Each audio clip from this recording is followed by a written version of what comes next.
each other. No.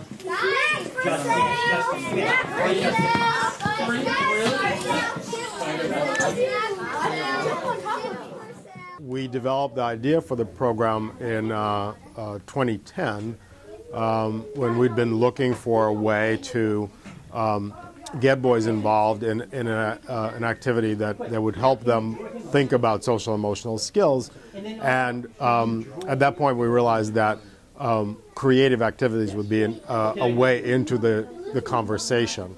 And since then we've been pilot testing the program, building it and developing it further.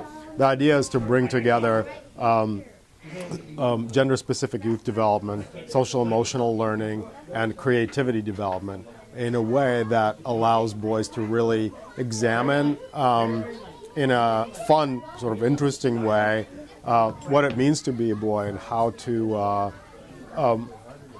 develop their own sense of who they are as authentic human beings rather than patterning themselves on the stereotypes that we're all surrounded with. These guys have started to figure out how to get a structure up very quickly. I'm gonna do this. Excellent. You working here? Great. What's wrong with furniture? You doing a pop? Yeah, no. Excellent. That'd be funny. Yeah, I was like, when working furniture.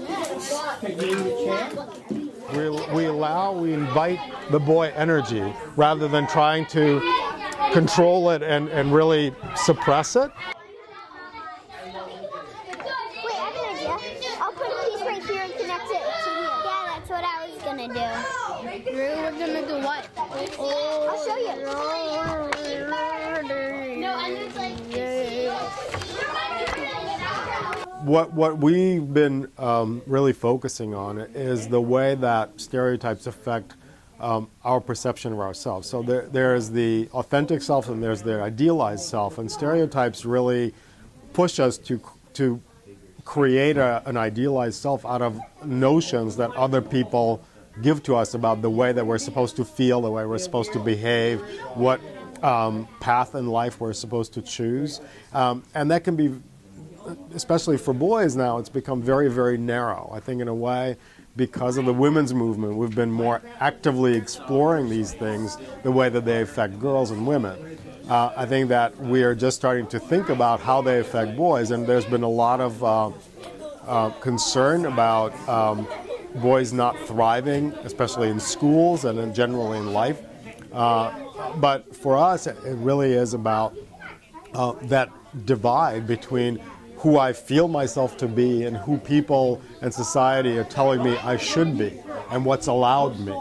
And at its very extreme, when that divide is big enough and the conflict that it creates is strong enough, boys really cut away from their authentic selves, and a lot of the aggression and the negative behavior that's so often associated with boys, I believe, comes directly from that. It's a revolt against being told that I cannot be who I am. So what we try to do in our programs is to really provide a container where boys feel validated in their experience in the now. That as a 6-year-old boy, what I am, who I am, what I'm feeling, how I am in the world has value. And to give them the tools of bringing that along with them as they go through those more difficult ages of adolescence where you really do have to question everything about yourself. And then when they come out on the other side, they have a connection to who they are authentic.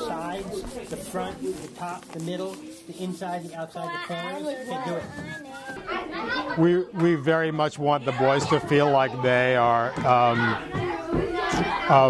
in control of the process here. And I don't mean that they're in control of the entire process, but of their creative process.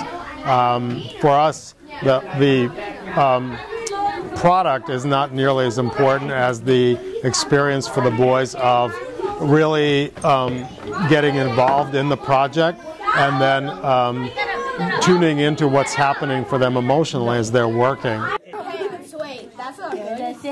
Oh my next door where I can drink from it, although that would be nice.